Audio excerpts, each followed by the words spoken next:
près de 14 milliards d'années, l'univers entre dans une violente expansion, le Big Bang.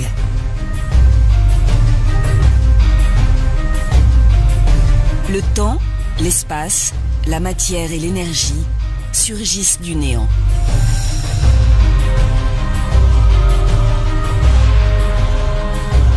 Les premières particules s'organisent. Elles donnent naissance aux étoiles et aux planètes. Des astres qui se regroupent en dizaines de milliards de galaxies. Au sein de ce déchaînement primordial, une petite sphère de 12 000 km de diamètre voit le jour. La Terre.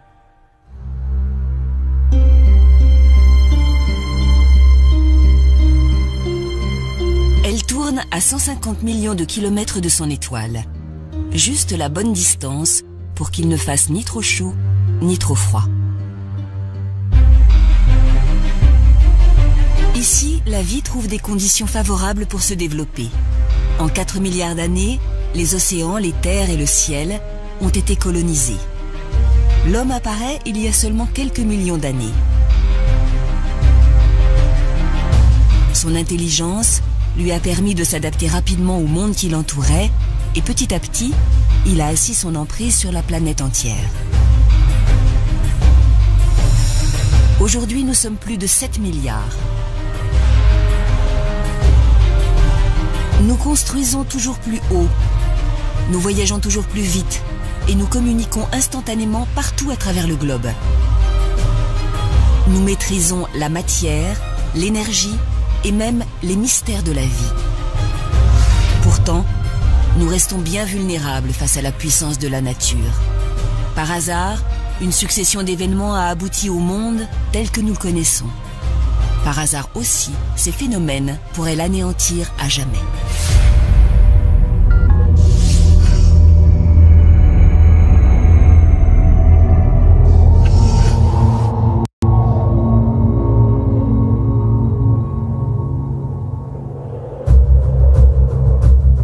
Depuis toujours, l'homme regarde vers l'avenir avec angoisse et incertitude. Il est le maître du monde, mais il sait pertinemment que ce monde pourra être réduit au néant. Au fil de l'histoire, des récits et des sciences, il a pris conscience de sa mortalité et de celle de son espèce. Les dinosaures, les grands mammifères, Néandertal, tous ont succombé. Ce qui préoccupe l'humanité n'est pas de savoir si elle disparaîtra, mais plutôt quand et comment elle disparaîtra. Depuis que la Terre existe, et surtout depuis que l'homme arpente la Terre, il s'interroge sur son avenir. Il s'interroge sur son avenir et à défaut de l'imaginer, il le détruit. L'historien Luc Mary a longtemps étudié cette crainte du futur. Depuis la chute de l'Empire romain, il a recensé 183 prophéties annonçant la fin du monde. Des prédictions apocalyptiques qui prennent leur source dans les craintes du présent. Une brusque montée des eaux en mer Noire il y a 7500 ans aurait donné lieu au récit du déluge. La grande peste qui décime l'Europe au XIVe siècle relance l'annonce d'un jugement dernier. Pour Luc Mary, ces présages révèlent et cristallisent toutes les peurs de l'humanité. Surtout 3 peurs. La peur de l'invisible, la peur de l'inconnu et la peur de l'avenir. Et généralement de tout ce qu'on ne maîtrise pas, de ce qui se passe sous nos pieds et au-dessus de nos têtes. Les mythes sont souvent irrationnels. Pourtant, le progrès des sciences et des connaissances n'a pas mis fin à ces prédictions. Bien au contraire. Les scientifiques nous ont appris que tout ce qui existe dans la nature est périssable. Et ils nous ont appris aussi que l'environnement terrestre est hostile. Donc les scientifiques ont rejoint quelque peu les religieux en disant que oui, en effet, on peut envisager une fin. Au-delà des croyances, la fin du monde serait bel et bien prévue par les scientifiques. Alors qu'en est-il vraiment ? Quel malheur risque de s'abattre sur nous ? La première menace pourrait bien venir du ciel.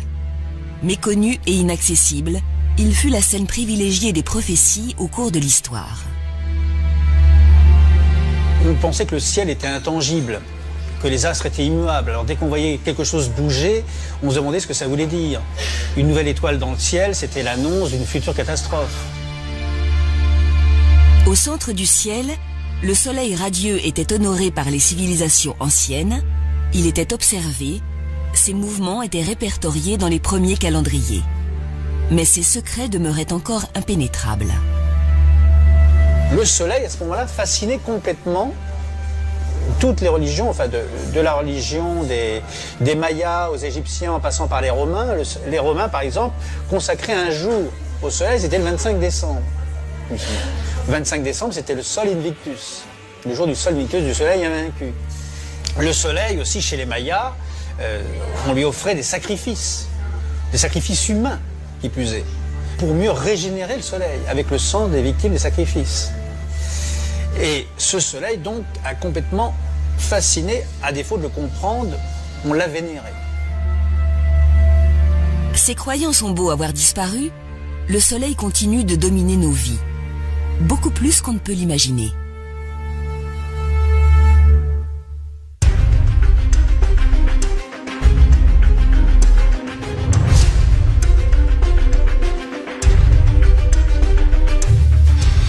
La science nous apprend aujourd'hui qu'il est loin d'être aussi calme qu'il en a l'air.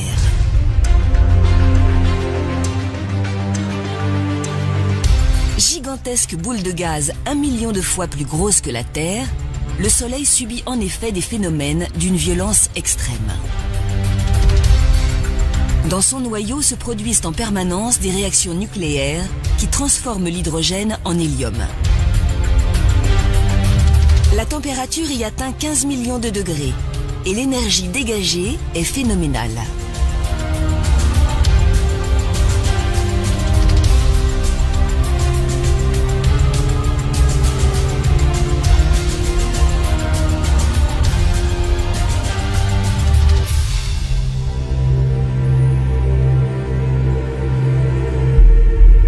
Ce bouillonnement incessant peut être troublé par des événements encore plus puissants, les éruptions solaires.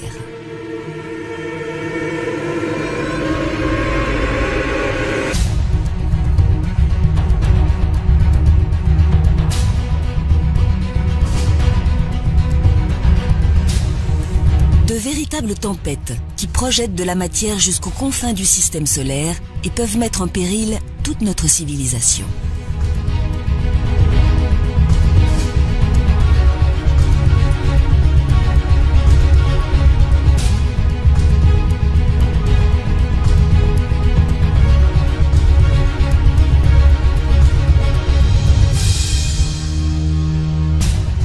En Belgique, l'Agence spatiale européenne a donc placé notre étoile sous très haute surveillance.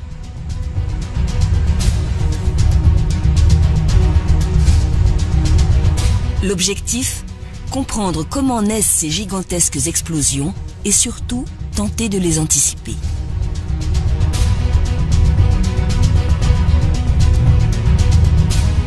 Au sol, des télescopes scrutent l'activité du Soleil à l'affût du moindre sursaut.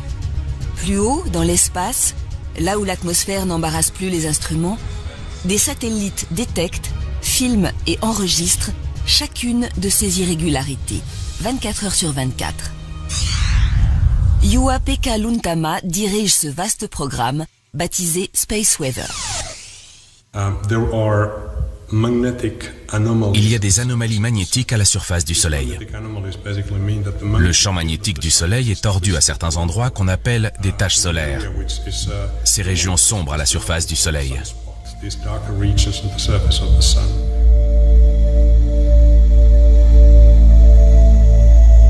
Au cœur de ces taches, le magnétisme est si fort qu'il isole la région du reste de l'activité solaire. Le centre de la zone se refroidit et devient plus sombre.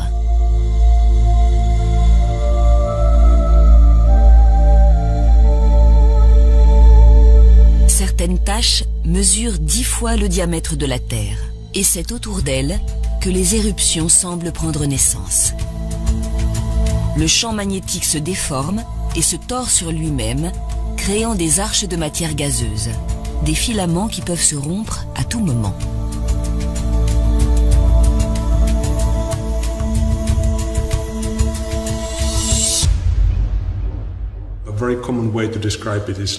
C'est comme un élastique. C'est la comparaison qu'on utilise en général. Si vous prenez un élastique et que vous commencez à l'entortiller entre vos doigts, il va s'en mêler. Des nœuds vont se former. Et si vous continuez, il finira par casser. Toute l'énergie contenue dans l'élastique entortillé va être libérée et vous allez sans doute vous faire mal aux doigts. C'est ce qui se produit avec ces anomalies magnétiques à la surface du Soleil. Ce phénomène s'appelle une éruption solaire.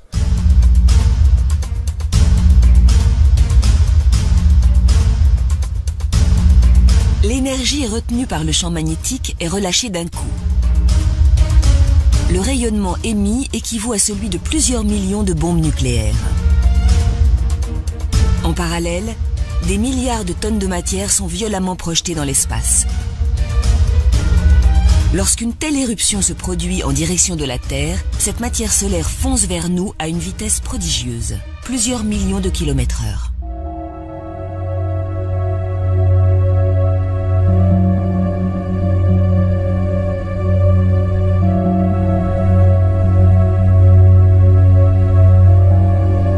Heureusement, le champ magnétique qui entoure notre planète nous protège de ce terrible flux de particules. Il dévie leur trajectoire et les envoie vers les pôles, où elles frappent l'atmosphère en générant un spectacle magnifique. Les aurores polaires.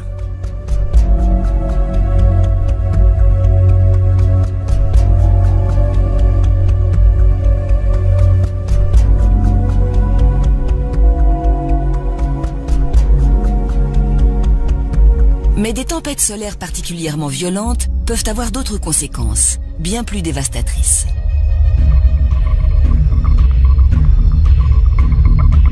Le rayonnement émis par le Soleil viendrait irradier la haute atmosphère et changer sa composition.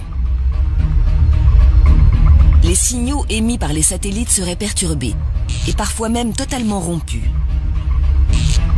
Système de navigation et de guidage, télévision, internet, téléphone portable, notre réseau mondial s'effondrerait.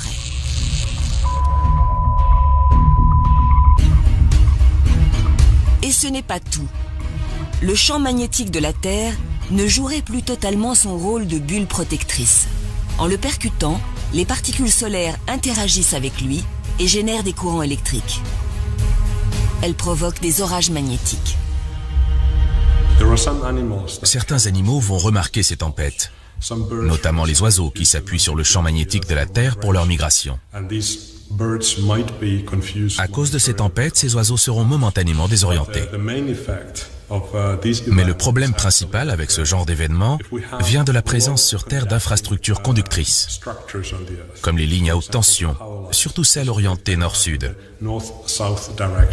Les lignes à haute tension vont agir comme des transformateurs sur ces courants électriques présents dans la magnétosphère. Une partie de l'énergie de la magnétosphère va être véhiculée par les lignes à haute tension vers leurs transformateurs. Cela peut perturber sérieusement le fonctionnement des lignes à haute tension.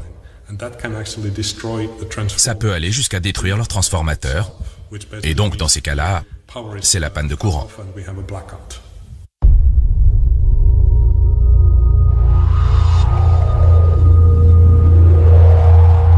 Déjà, en 1989, une importante éruption solaire a provoqué une coupure totale d'électricité au Québec, plongeant la région entière dans le noir.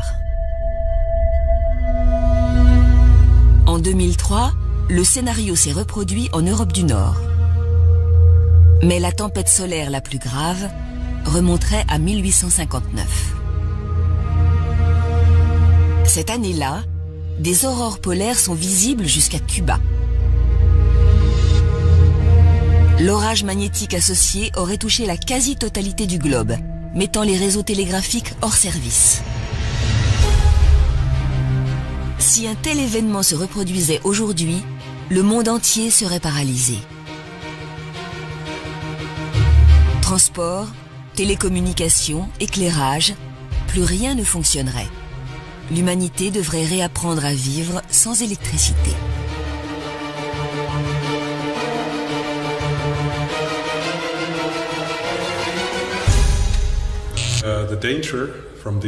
Ces phénomènes solaires mettent en danger nos infrastructures, les systèmes de télécommunication dont nous dépendons, la navigation par satellite, qui est de plus en plus omniprésente, et plein d'autres systèmes.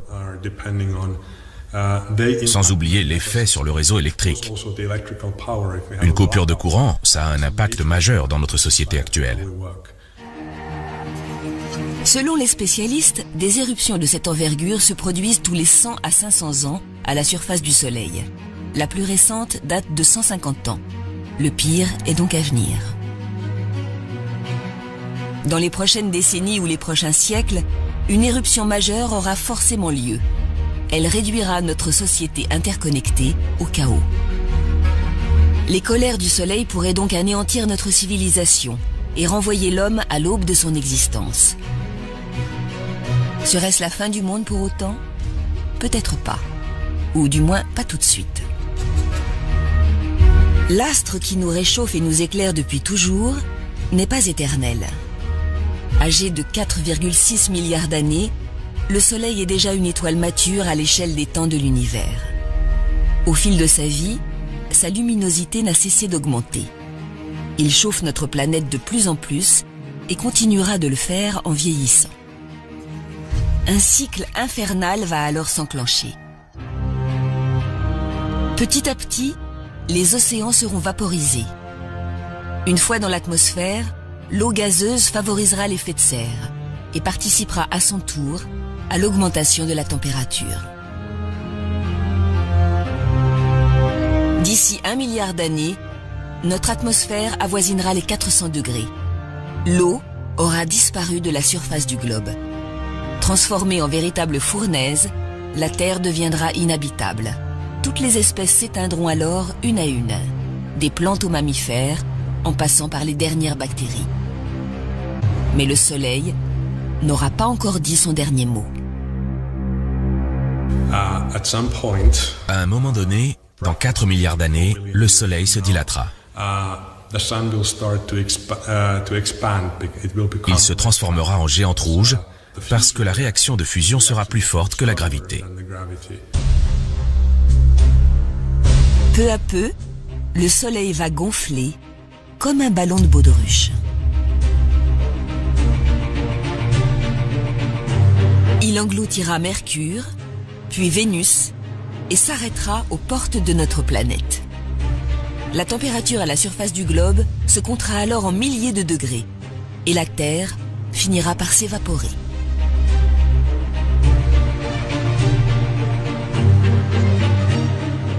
Le Soleil terminera ensuite sa vie. Il s'effondrera sur lui-même et se refroidira. La géante rouge deviendra naine noire, une étoile morte. La fin du monde aura donc bien lieu. La Terre née avec le Soleil disparaîtra avec lui.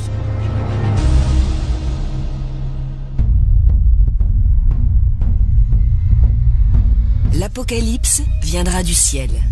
C'est une certitude.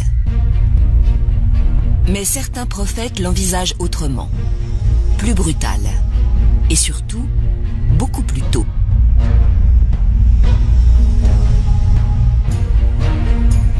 Dans le livre du Nouveau Testament, Saint Jean décrivait déjà des cataclysmes soudains. Ils sont provoqués par les 7 anges de l'Apocalypse. Le premier sonna de la trompette, une grêle de feu mêlée de sang se précipita sur le sol, le tiers du sol brûla, ainsi que le tiers des arbres et toute plante verte. Une description très symbolique. Il faut attendre le progrès des sciences au siècle dernier pour que la menace se fasse plus précise.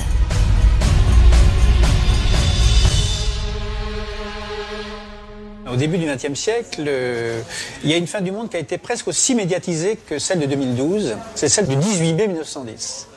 Et cette fin du monde a été annoncée par un grand scientifique répondant au nom de Camille Flammarion.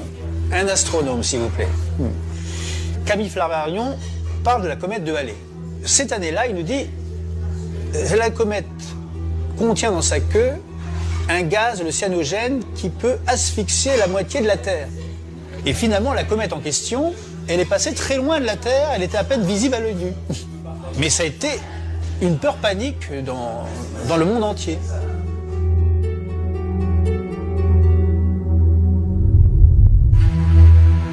La fin du monde, c'est toujours le reflet des angoisses d'une époque. Au XXe siècle aussi, dans beaucoup de films, parce que le XXe siècle, on peut le découvrir à travers les films. Et ce qui est récurrent aussi, c'est les astéroïdes qui percutent la Terre. Cette fois-ci, la description des films hollywoodiens est sans ambiguïté. Un bloc rocheux de plusieurs millions de tonnes fonce à travers l'espace et percute la Terre de plein fouet. Voilà le scénario qui pourrait sonner le glas de la vie sur Terre. Un scénario tout à fait envisageable si l'on en croit les spécialistes. Notre communauté scientifique étudie les astéroïdes depuis des centaines d'années. Il y a 30 ans environ, certains ont découvert qu'on ne pouvait pas écarter la menace d'une collision entre un astéroïde et la Terre.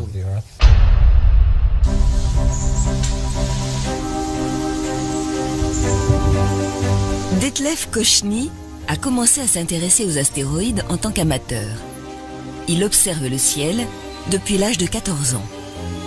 Aujourd'hui, il dirige le programme de surveillance des Near Earth Objects de l'Agence spatiale européenne aux Pays-Bas. Appuyé par des équipes à travers le monde, il tente de comprendre l'histoire de ces objets qui croisent régulièrement la Terre. Le système solaire s'est formé à partir d'un grand nuage de gaz et de poussière. Le Soleil s'est formé au centre, il produit de l'énergie, et tout autour du Soleil, les planètes sont apparues. Mais il est resté des particules de matière qui ont formé de petits objets. Ces objets peuvent avoir une dizaine, une centaine de mètres de diamètre, mais il y en a peut-être d'1 kilomètre ou même de centaines de kilomètres de diamètre. Et ces objets, ce sont des astéroïdes. Aujourd'hui, les astéroïdes sont rassemblés dans la ceinture principale, entre Mars et Jupiter, dans la ceinture de Kuiper, au-delà de Neptune, et dans le nuage d'Oort, aux confins du système solaire.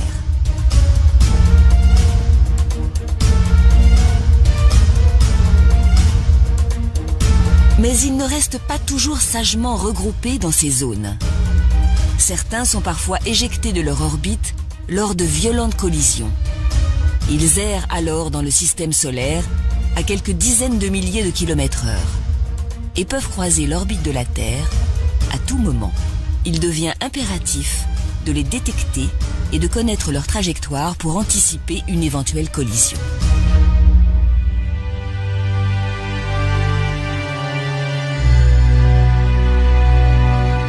Couplés avec une caméra, des télescopes du monde entier scannent le ciel étoilé, à l'affût de la moindre menace.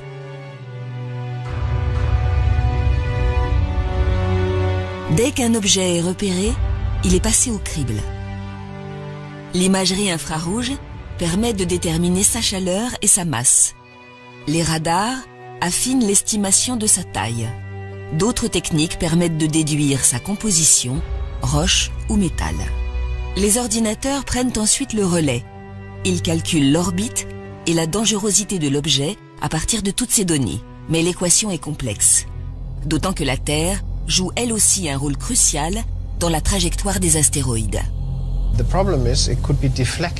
problème, c'est qu'il pourrait aussi être dévié par la force d'attraction terrestre. On a donc intérêt à connaître très précisément la position de l'objet, parce que la moindre erreur sera amplifiée quand il entrera dans l'orbite terrestre. Et si l'on se trompe, l'objet pourrait entrer en collision avec notre planète à son prochain passage dans l'orbite terrestre. Nous devons donc observer en permanence les objets pour pouvoir suivre leur position exacte.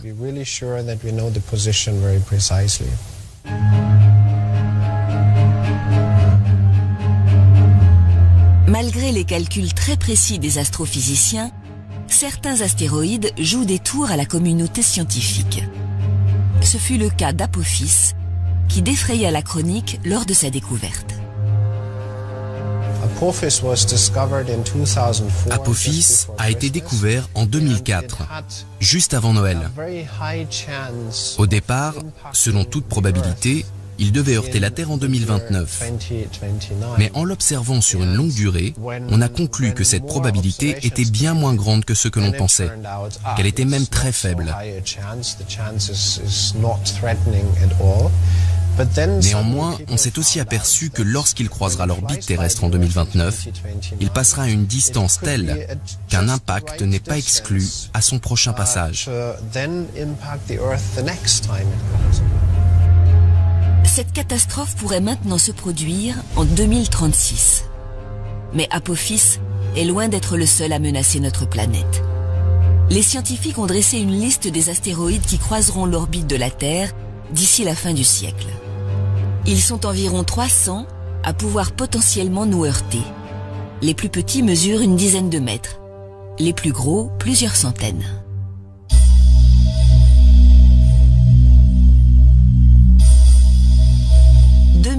AU-118, 894 mètres de diamètre et une chance sur 60 millions de nous percuter. 1979 XB, 681 mètres, une chance sur 2 500 000. 1999 RQ-36, 560 mètres et une chance d'impact sur 1410. Plus l'astéroïde est grand, plus l'impact sera dévastateur. Pourtant, la menace la plus sérieuse ne mesure que 140 mètres. Elle s'appelle 2011 AG5. L'objet a une chance sur 500 de venir nous frapper, peut-être en 2040. Nous ne savons pas exactement où. Il faudra attendre le dernier moment.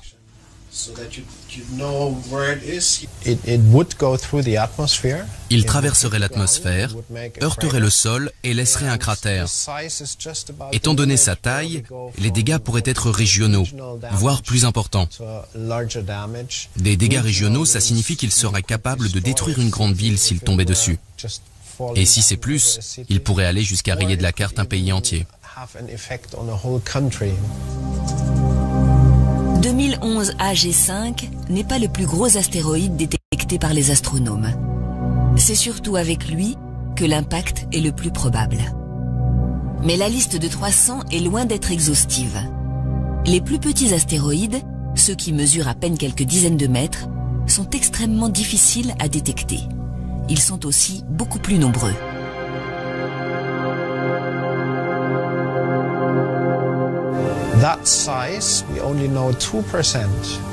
On ne connaît que 2% des objets de cette taille. Il en reste donc 98% que nous ne connaissons pas. C'est pourquoi nous avons besoin de toujours plus de télescopes pour pouvoir découvrir ces objets. 2%, ce n'est pas beaucoup. Moins d'un 20e de ces objets ont été détectés. Et pourtant, s'ils ne détruiraient pas un pays entier comme leurs confrères, ils pourraient tout de même raser une grande ville. Les scientifiques continuent leurs recherches et les menaces ne manquent pas. Un astéroïde, connu ou non, pourrait très bien nous foncer dessus avant la fin du siècle. Sans parler de fin du monde, les dégâts seraient considérables.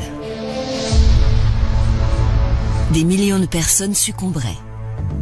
Face à ce risque, les chercheurs envisagent tous les moyens d'éviter la catastrophe. Si l'objet est relativement petit, c'est très simple. Vous évacuez la zone de l'impact. Mais encore faut-il connaître précisément cette zone d'impact. Dans le doute, il vaut mieux évacuer un périmètre plus large. S'il s'agit d'un objet de plus grande taille, capable de détruire tout un pays, là, il n'est pas réaliste de penser qu'on va pouvoir évacuer la zone. Les scientifiques travaillent alors sur des missions visant à dévier les astéroïdes de leur trajectoire. Une des plus abouties projette d'envoyer un satellite très lourd contre l'objet. Une simple impulsion. Le choc va être très léger dans la mesure où la masse de l'astéroïde est nettement supérieure à celle d'un satellite. Mais si vous le faites suffisamment à l'avance, avant qu'il n'arrive à proximité de la Terre, cela peut suffire à dévier sa trajectoire. Comme dans les films de science-fiction, nous pourrions aussi envoyer directement tout notre arsenal nucléaire contre lui, voire le faire exploser de l'intérieur. C'est effectivement le seul moyen de dévier un astéroïde très proche de la Terre. Mais il vaudrait mieux éviter de le faire exploser. Il se désagrégerait alors en milliers de petits corps qui risqueraient à leur tour de heurter la Terre.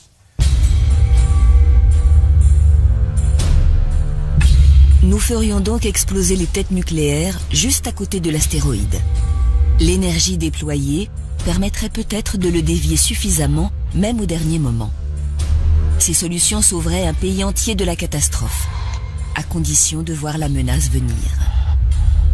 Cependant, il existe des astéroïdes contre lesquels nous ne pourrions rien faire. Ceux qui pourraient réellement provoquer la fin du monde tel que nous le connaissons. Ils mesurent plusieurs kilomètres de diamètre. Heureusement pour nous, leur taille les rend facilement détectables et les scientifiques estiment en connaître la quasi-totalité. Aucun d'eux ne compte nous croiser d'ici la fin du siècle. Nous serions tranquilles pour des centaines de millions d'années.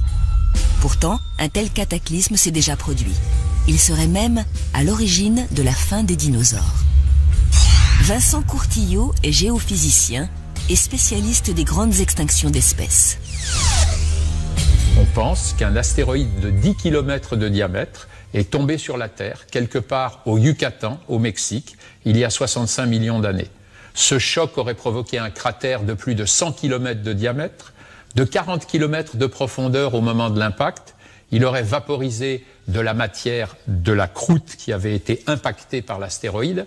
Il aurait projeté dans l'atmosphère des particules chaudes, des gaz, du gaz carbonique, du gaz sulfureux, des pluies acides, tout un tas de catastrophes qui auraient gravement affecté la vie. Ce sont les 2/3 de toutes les espèces vivant à la surface de la Terre à cette période-là qui ont disparu en une période qui est de l'ordre, pour le géologue, du million d'années. Une crise d'extinction massive. Une hécatombe planétaire. Mais pour beaucoup de scientifiques, l'impact d'astéroïdes ne suffit pas à lui seul à expliquer un tel cataclysme. Il se serait produit au même moment un volcanisme hors norme qui métamorphosa la surface de la Terre pendant près d'1 million d'années. Les trappes du Décan.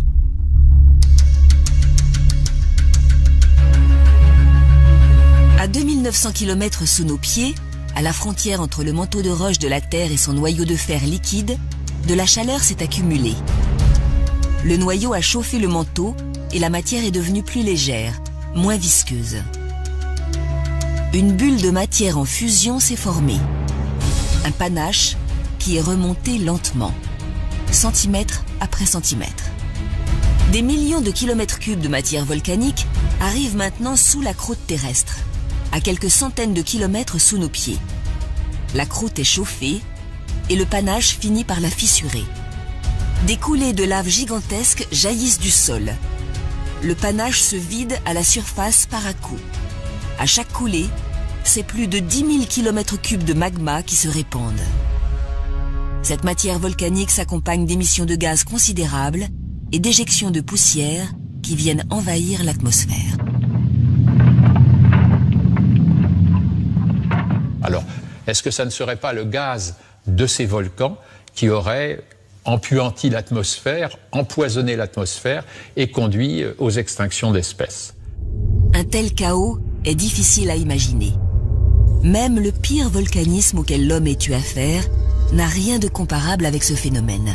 La plus grande coulée de basalte, la plus grande coulée de lave fluide, comme les laves du Décan en Inde, qui se soit produite sous les yeux de l'homme, c'est en 1783. En Islande, une fissure dans la région du Laki a mis en place en 1 an 15 km3 de lave. Ça a complètement perturbé le climat de l'hémisphère nord. On sait maintenant que ce sont des centaines de milliers de gens qui sont morts, probablement à cause de cette éruption de 1783. C'était quoi? C'était 10 km3 de lave en 1 an. Et je vous ai dit qu'en Inde, on a des coulées de 10 000 km3 de lave qui se sont formées en moins de 100 ans. C'est-à-dire, chaque année, 100 fois plus fort que le Laki et pendant 100 fois plus longtemps. Et ça, c'est une coulée. Et il y a des dizaines de coulées superposées. Et quand on fait le calcul des quantités de gaz injectés dans l'atmosphère et des conséquences climatiques, eh bien, on s'aperçoit en fait que le fameux impact d'astéroïdes, il a eu à peu près le même rôle qu'une grande coulée de lave. Pour Vincent Courtillot, il semble bien que le volcanisme de Trappes ait été le moteur principal de cette grande extinction. Comme 65% des espèces vivant à l'époque, les dinosaures n'y ont pas survécu. Mais à force d'enquête, les géologues ont découvert autre chose. Cette extinction n'a rien d'unique. En remontant le temps, ils ont mis la main sur la crise la plus meurtrière que la Terre n'ait jamais connue. Un panache volcanique est remonté par la Sibérie cette fois-ci, il y a 250 millions d'années. La Terre fut plongée dans l'apocalypse.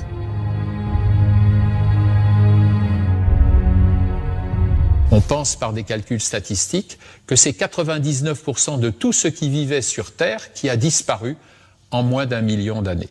Et vous voyez qu'on peut parler là, pour la biosphère, d'une quasi-fin du monde, puisqu'on est passé à 1% de la disparition de la vie sur Terre. Donc, il y a 250 millions d'années, on est passé à un cheveu d'une vraie fin du monde, et 5 ou 6 fois dans l'histoire géologique des 500 derniers millions d'années, il s'est produit une crise de ce type. Les Trappes ont donc régulièrement sonné la fin d'un monde. Et cela se reproduira, forcément. C'est un phénomène inhérent à l'activité de la Terre. Les continents dérivent, les montagnes se créent et les volcans grondent. On a vu qu'en moyenne, il y a une éruption de ce type tous les 30 millions d'années. La dernière fois qu'il y a eu une grande éruption de ce type, c'est en Éthiopie, il y a 30 millions d'années. Alors si je vous dis, la dernière était il y a 30 millions d'années, la prochaine c'est maintenant. Mais c'est maintenant à l'échelle du million d'années et en sachant que quelquefois ça peut être 10 ou 100 millions d'années entre deux éruptions. Que sommes-nous face aux millions d'années? Face à un ciel assombri par les gaz et les poussières volcaniques. Ces phénomènes nous dépassent. Mais même à notre dimension, la nature sait se montrer violente.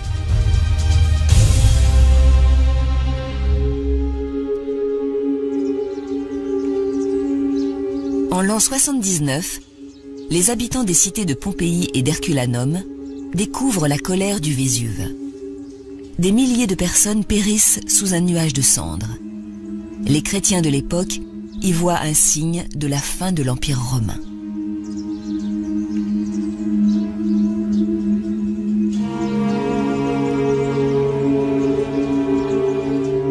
Aujourd'hui, la ville de Naples compte plus de 2 millions d'habitants, au pied du Vésuve. Le volcan est peut-être endormi depuis 1945, mais il peut se réveiller à tout moment.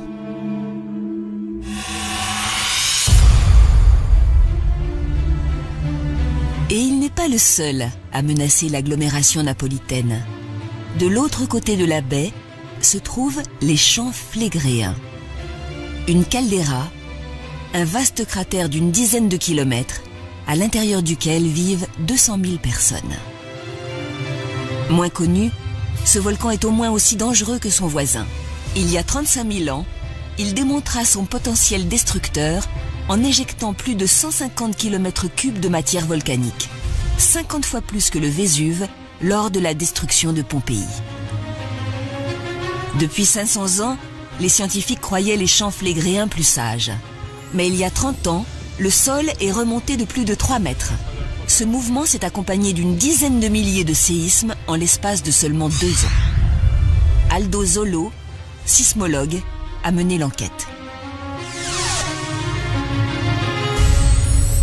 Si on regarde la composition des gaz qui sont émis ici, ils ont une origine profonde et une origine liée à la présence d'un magma. Donc on parle d'une couche de magma, un magma seal, à une profondeur de 8-10 km, avec une épaisseur de l'ordre de 1 km, mais étalée sur plusieurs dizaines de kilomètres carrés, ça fait des quantités énormes en fait, de magma disponibles pour une éruption éventuelle. Finalement, là, on est dans quelque chose qu'on ne connaît pas encore très bien. Les habitants de Naples vivent à l'ombre de 2 monstres endormis. Nous ne comprenons toujours pas précisément les mécanismes de leurs éruptions. La ville doit donc les surveiller en permanence. Depuis 1841, Naples accueille le plus ancien observatoire de volcanologie, l'Osservatorio Vesuviano. L'observatoire a développé un réseau destiné à suivre les moindres mouvements des volcans au quotidien.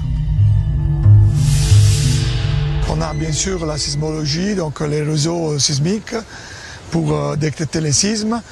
On a les réseaux géodésiques à terre et spatial pour détecter les déformations. On a les réseaux de mesure des gaz, donc la géochimie, les températures, et toutes ces données sont directement centralisées au centre de récolte de l'Osservatorio Vesuviano. Le but de ce réseau est de pouvoir détecter la plus petite anomalie par rapport au fonctionnement normal des deux volcans. En parallèle, volcanologues et sismologues travaillent avec la protection civile. On ne peut pas empêcher une éruption. Face au grondement d'un volcan, l'évacuation est notre seul recours. D'une part, il y a les temps qui sont nécessaires pour effectuer certaines actions de mise en sécurité. Par exemple, mettons qu'on veut protéger la région alentour de ce volcan, combien de temps j'aurais besoin pour mettre en sécurité, donc évacuer les personnes. Et nous savons que ces mécanismes de déplacement des populations ne sont pas immédiats. Et donc, il faut être prêt pour agir le plus rapidement possible. Les scientifiques sont sur le qui-vive. Ils sont pourtant confrontés à un second problème. Une activité sismique hors norme, une remontée de gaz ou une augmentation de la température sont autant de signes annonciateurs d'une éruption. Mais parfois, rien ne se passe. Plus on souhaite déclencher l'alerte en amont de la catastrophe, plus on risque la fausse alerte et le déplacement de dizaines de milliers de personnes. La société doit être prête à ce compromis. C'est le prix à payer pour vivre en sécurité au sein d'une nature brutale. Qu'est-ce qu'il existe entre ces volcans que nous connaissons à l'échelle humaine et les énormes trappes où nous avons chiffré les volumes de lave en millions de kilomètres cubes? Donc entre kilomètres cubes et millions de kilomètres cubes, est-ce qu'il y a quelque chose d'intermédiaire? Eh bien oui, il y a ce qu'on appelle les super-volcans ou super-éruptions. On retrouve ces super-volcans un peu partout sur notre planète. Comme pour les champs flégréens de Naples, ils se présentent sous la forme de vastes cratères où la nature a repris ses droits. Yellowstone, aux États-Unis, est sans doute le plus connu d'entre eux. Un parc naturel calme et parfois jalonné de geysers. Mais cette activité hydrothermale trahit la présence d'un volcan. Ce que les géologues ont découvert, c'est dans toute cette région, sur des milliers de kilomètres carrés, des cendres volcaniques dont ils ont vu que le volume était en fait considérable et qu'ils ont daté en utilisant les isotopes, et ils se sont aperçus que ces éruptions avaient le même âge. Les scientifiques ne s'attendaient pas à cela. Toutes les cendres ne proviendraient que de 3 éruptions majeures. Elles auraient eu lieu dans les 2 derniers millions d'années. Les chambres magmatiques des volcans actuels que nous connaissons sont de l'ordre de quelques kilomètres cubes, la chambre magmatique sous l'édifice du volcan. Les chambres magmatiques des super-éruptions devaient faire quelques milliers de kilomètres cubes. Plus de 2000 km3 de magma éjectés en une seule éruption. 1 millier de fois plus que le Vésuve lors de la destruction de Pompéi. C'est quelque chose d'assez effrayant quand sans doute sur des centaines de kilomètres carrés, des fontaines de lave et des explosions et des effondrements de calderas se produisent en même temps. Mais on ne pense pas que ce soit vraiment des fins du monde. Pour le Yellowstone, c'est plus de la moitié des États-Unis qui seraient dévastés. Mais là encore, ces éruptions sont difficiles à prévoir. Nous ne pouvons pas les étudier à l'échelle des millénaires. Nous savons simplement que le Yellowstone est entré en éruption tous les 700 000 ans environ. La dernière date de 640 000 ans. Et la prochaine? Dans 1000 ans? 10 000 ans? Nos lointains descendants verront ce monstre à l'œuvre. Une vision apocalyptique sans doute, mais pas de fin du monde annoncée. Le mot apocalypse, ça veut dire révélation. On dévoile l'avenir. On dévoile l'avenir, c'est pas forcément la destruction, mais c'est une révélation sur les temps à venir. Donc ça peut très bien aussi être l'avènement d'un monde nouveau, plus juste. Astéroïdes, volcanisme, extinction de masse. nous voyons ces événements comme des malheurs. Il s'agit pourtant des moteurs de la vie. L'histoire nous apprend qu'ils ont provoqué la fin d'un monde à plusieurs reprises. Mais ces cataclysmes laissent aussi le champ libre aux survivants. Il y a 65 millions d'années, les dinosaures ont disparu. D'autres espèces ont alors pu se développer très vite sur cette nouvelle terre, débarrassée de la concurrence. Ce fut le cas des mammifères. Ces espèces se mettent à évoluer très vite après ces catastrophes et à remplir petit à petit toutes les niches écologiques qui ont été laissées vacantes. Donc chaque extinction est suivie d'une renaissance et d'une diversification qui fait qu'au bout d'un moment, la biodiversité devient plus forte qu'elle n'était avant la catastrophe précédente. Et si on regarde comment évolue la biodiversité depuis 500 millions d'années, on voit qu'elle évolue de façon irrégulière, elle grimpe rapidement, occupe les niches écologiques, elle est en partie vidée par une catastrophe, mais elle repart de plus belle et aujourd'hui, la biodiversité est plus haute qu'elle n'a jamais été. Une mort, puis une renaissance. L'homme est le fruit de cette histoire chaotique et nous avons su en tirer profit. Nous avons colonisé la planète entière. Nous avons développé des outils pour dompter le monde.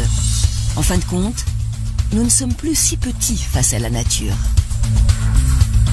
Du haut de ces 7 milliards d'individus, l'humanité joue un rôle décisif sur la planète. James Aronson est écologue. Il étudie ce rapport entre l'homme et la nature. Une relation qui a profondément changé depuis quelques siècles et qui marque une ère nouvelle.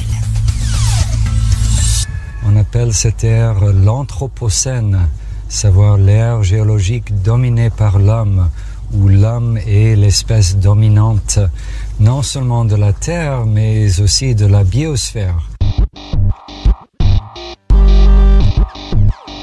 Pour satisfaire nos besoins croissants, nous puisons toujours plus de richesses. 60 milliards de tonnes de ressources naturelles sont extraites tous les ans, 2 fois plus qu'il y a 30 ans. Les exploitations humaines se développent partout où elles le peuvent. Sans y prêter attention, nous épuisons les sols, nous polluons, nous détruisons des milieux et des habitats naturels. Une des conséquences immédiates est la chute alarmante de la biodiversité. 50 à 1000 fois plus d'extinction d'espèces que lors des processus naturels. On a l'impression que la nature est infinie et peut absorber n'importe quelle quantité de pollution et peut toujours fournir nos besoins en matières premières. Mais on arrive à un moment dans l'Anthropocène où ce n'est plus le cas. Résultat, les milieux sont de moins en moins peuplés et de moins en moins diversifiés. Les fonctionnements des écosystèmes en sont directement menacés. Et les services qu'ils nous rendent avec. Lorsque nous polluons et répandons des pesticides en masse, les abeilles s'affaiblissent. Faute de pollinisation, les plantes à fleurs sont moins productives. Cela signifie moins de fruits, moins de légumes et moins de céréales. Lorsque les sols sont surexploités, leurs micro-organismes s'amenuisent. Ils ne filtrent plus l'eau correctement et perdent en fertilité. À terme, notre façon d'exploiter les ressources brise des cycles naturels. Elle nous conduit à la désertification de certains territoires et à l'épuisement des richesses. Mais les écosystèmes et leurs espèces nous assurent aussi des services beaucoup moins évidents. Ils nous protègent. Vous vous souvenez qu'il y avait le tsunami très important en 2004 dans l'océan Indien qui a dévasté des côtes d'une vingtaine de pays. Là où les mangroves avaient été laissés intacts, les villages et les côtes ont beaucoup moins souffert. Et le monde s'est rendu compte que ces mangroves, ces forêts de mangroves, rendaient un service énorme aux hommes en termes de mitigation de l'impact des ouragans et tsunamis.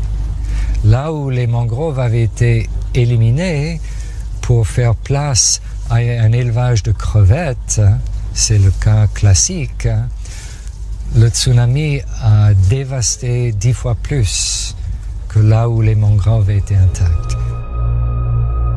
La modification des milieux nous rend aussi de plus en plus vulnérables face aux colères de la nature. Devant ce constat général, un groupe de chercheurs canadiens a récemment tiré la sonnette d'alarme. Selon eux, nous arriverions à un point de non-retour. Notre exploitation déraisonnée ne laisserait pas le temps au milieu de se régénérer, de continuer à produire pour nous.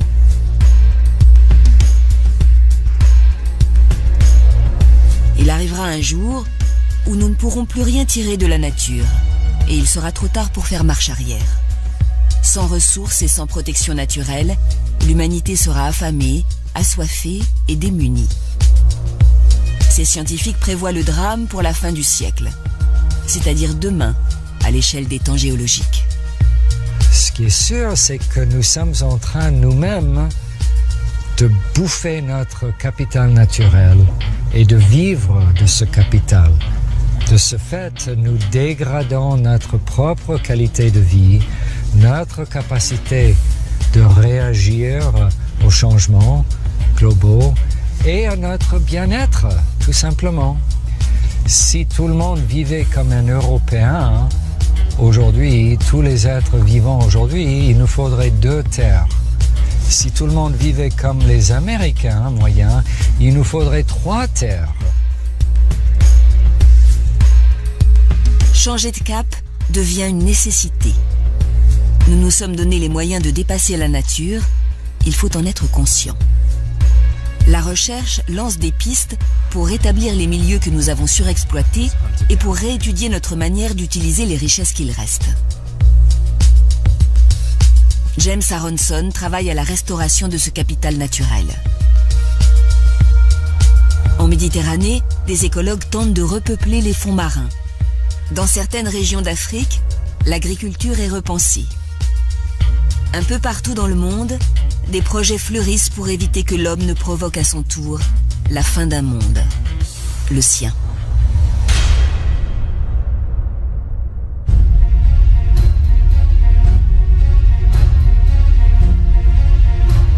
La peur de l'apocalypse a accompagné l'humanité tout au long de son histoire. À travers les mythes, les religions et les croyances, nous avons toujours pressenti la fin du monde. Et nous n'avions pas tort. La biologie nous a appris que la durée de vie moyenne d'une espèce, c'était au mieux quelques millions d'années, sauf des espèces exceptionnelles. Nous existons depuis 1 million d'années. Est-ce que nous survivrons à l'échelle du milliard d'années par les extraordinaires propriétés de notre propre espèce, ou est-ce qu'au contraire, nous nous ferons disparaître plus vite? Ça reste le grand point d'interrogation. Notre génie et nos technologies nous permettent de connaître les menaces qui guettent et de maîtriser notre avenir. Les astrophysiciens pointent leurs télescopes vers le ciel, les géologues vers les entrailles de la Terre, et nous apprenons depuis quelques années qu'il est aussi nécessaire de les tourner vers notre espèce. Car la fin pourrait arriver plus rapidement que prévu. En serons-nous les témoins ?